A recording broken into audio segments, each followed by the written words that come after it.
I've just replaced my old stainless steel sink with this nice stark resin bound granite sink. Pretty easy job, eh? Just pop the old one out, put the new one in. No.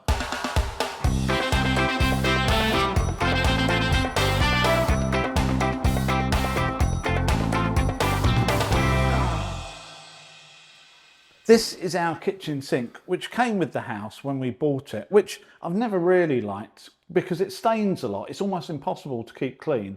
And it just doesn't fit in with the rest of this very nice kitchen. So now's the time to get it changed. And I have to admit, although I've fitted a number of sinks in the past, I've only ever done it in brand new kitchens where I've actually installed the work surface and done the cutout as well. I've never actually replaced a sink into an existing cutout, which meant that a couple of weeks ago when this whole process started, I was blissfully unaware of the problems I was going to face and actually finding a sink to fit this hole. While I start taking all the rubbish out underneath and start dismantling this, go and see Stuart upstairs in the study, who will explain the problem. And the problem is, sinks don't come in standard sizes, which I just assumed they did. I mean, the one I'm looking for is a bowl and a drainer about 1 metre wide, and I sort of assumed, quite wrongly, that actually that would be a standard size. And when you look at them on the internet, I very quickly realised none of them were the same size as mine. Like this one here is 970 by 500, which is 20mm longer than the one I've just looked at. So everything you look at has got a completely different size. So I thought, let's go to the company that my sink came from, which is called Blanco, who do absolutely loads and loads of different types of sinks.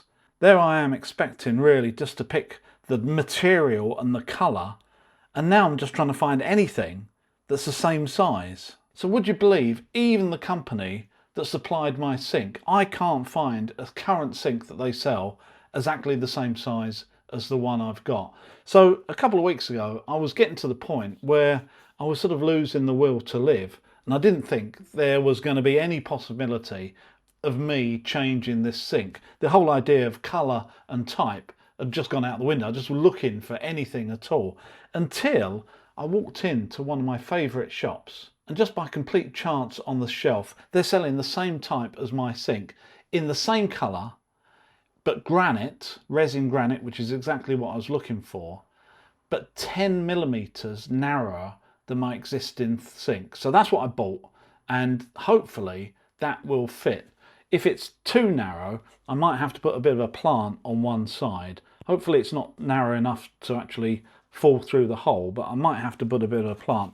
And I've just opened the box and had a look at their instructions, and these are all the sinks they actually sell. There's about 100 here, and every one of them is a different size. I think out of the 100, maybe there's 30 different sizes. So there is no standard size to sinks. So if you've got a sink and you're trying to replace it, before you take it out and do anything desperate, have a look on the internet and see if you can find the same size, because if you're using something like I did, it's almost impossible. So anyway, let's get back on. Let's go downstairs and get on with the job.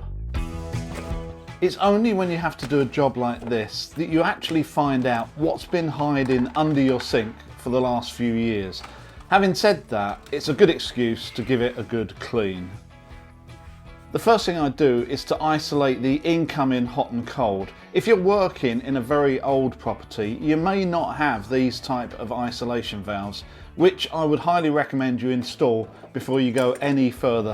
Just remember that these sorts of valves have a direction, so they do need to be installed with the big arrow on the side pointing in the direction of flow. While I'm at it, I just pop on a little bit of red insulation tape, just so there's no doubt which is hot and cold.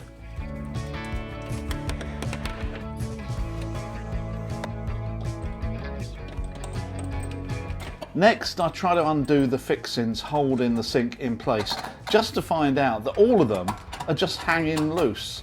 So I can only assume that the professional who installed this sink forgot to tighten them up.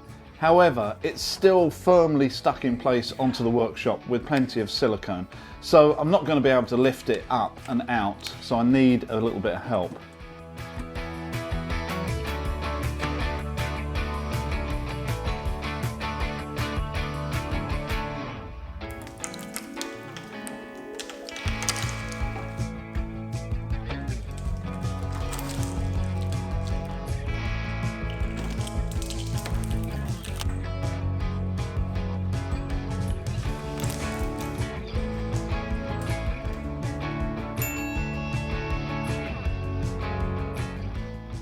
With the sink out, I can use a scraper to clean off the old silicone. And wait for it, carpenters, yes, this is a wood chisel, one of the most versatile tools in the workshop, which I think needs to be used, not just hung on your French cleat wall and polished every week.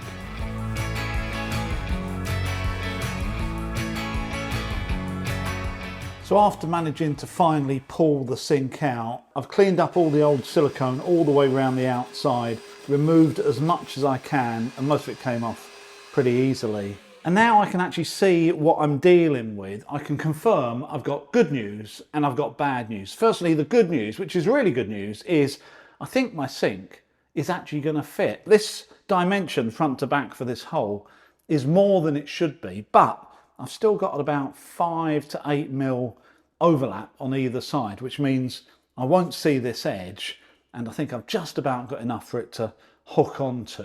The bad news is as I ripped out the old sink, I actually pulled off some of the formica where it was just glued too well with the silicone in the corner, and the rest of it is sort of hanging off by a thread. So before I do anything, I really need to fix that. Most of that will be covered by the new sink installation, but not all of it. So I do need to fix that and get that properly glued in. Once I've done that, I can get the new sink in and we can finally start getting something fixed. To refix this section of formica, I use whatever contact adhesive I have in the workshop. The type that you apply to both sides, then leave it until it's tacky before sticking both together.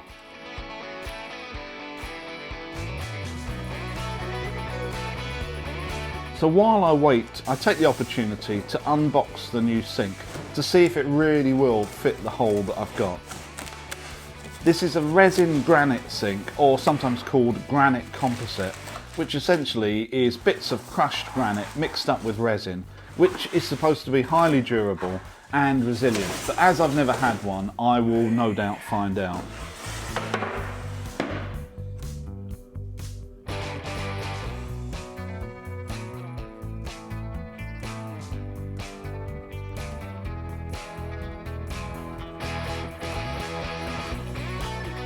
I take the opportunity to fit the outlets onto the sink before I install it, as it's just easier, and I add in a good measure of silicone just to make sure that I've got a nice watertight seal.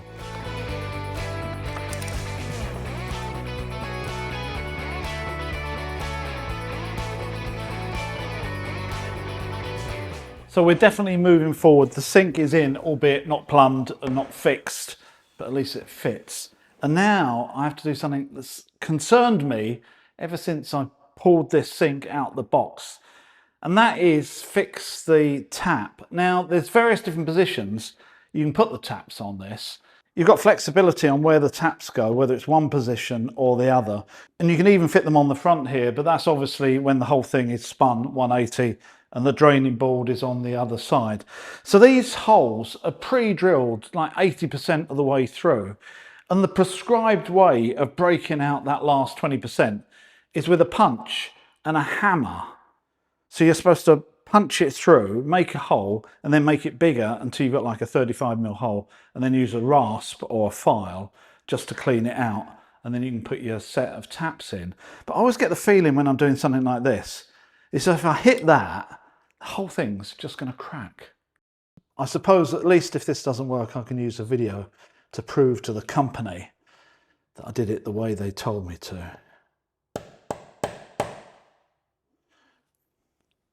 That's definitely the one, isn't it? I definitely want it there. I definitely want it there. It's got to be there, isn't it? This is too far away here. This just doesn't feel right at all.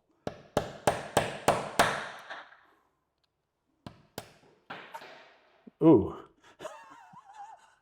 Okay, let's have a look.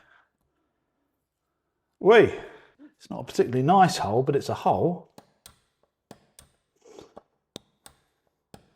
In fact, that didn't take very much to punch through at all. The instructions say don't put too much force into it. And as it was, I didn't need to at all.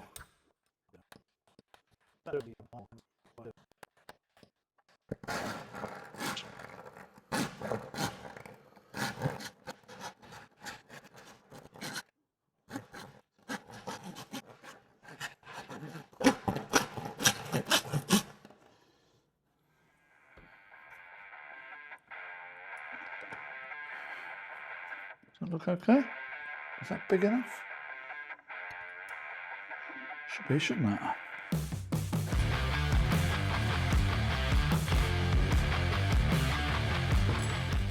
One thing I really hate is wobbly taps, so I tighten everything with the sink upside down so I can make sure they never have a chance to become loose. Then with the sink back in its hole, I make sure it's parallel to the front face of the work surface, with one of the most interesting tape measures I've ever come across, which you may see very soon on my Tools and Effects channel. And if you're not subscribed to that, there is a link in the description below. I fixed masking tape all the way around the perimeter, which now fixes the position of it and will help reduce the amount of silicone I need to clear up in a minute. And before I finally stick it in place, I attach the supplied worktop fixings to the sink, which will help it stay in place together with the silicone once it's all tightened up.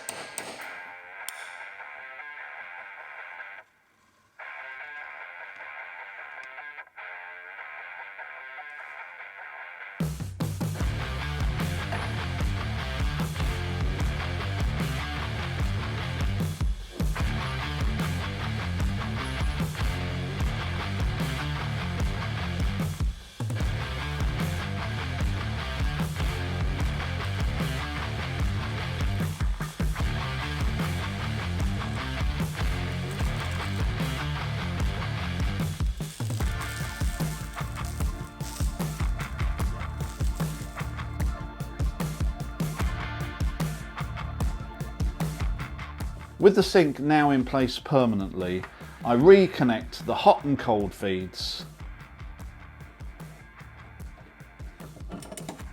and then get on with tackling the plumb crazy waste install. Go in, go in, you.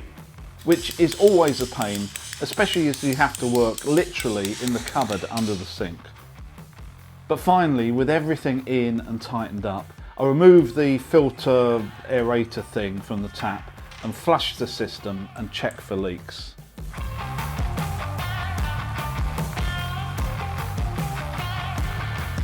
So there you go, the sink is 100% complete, all plumbed in, no leaks, although I've been checking for the last 24 hours, and fully working. And the best thing is, I've got the approval from the wife, so I'm really pleased with that. And this dark charcoal grey really suits the colour of the kitchen. It's so much better than that old stainless steel thing. I hope you enjoyed this video. I will see you next time.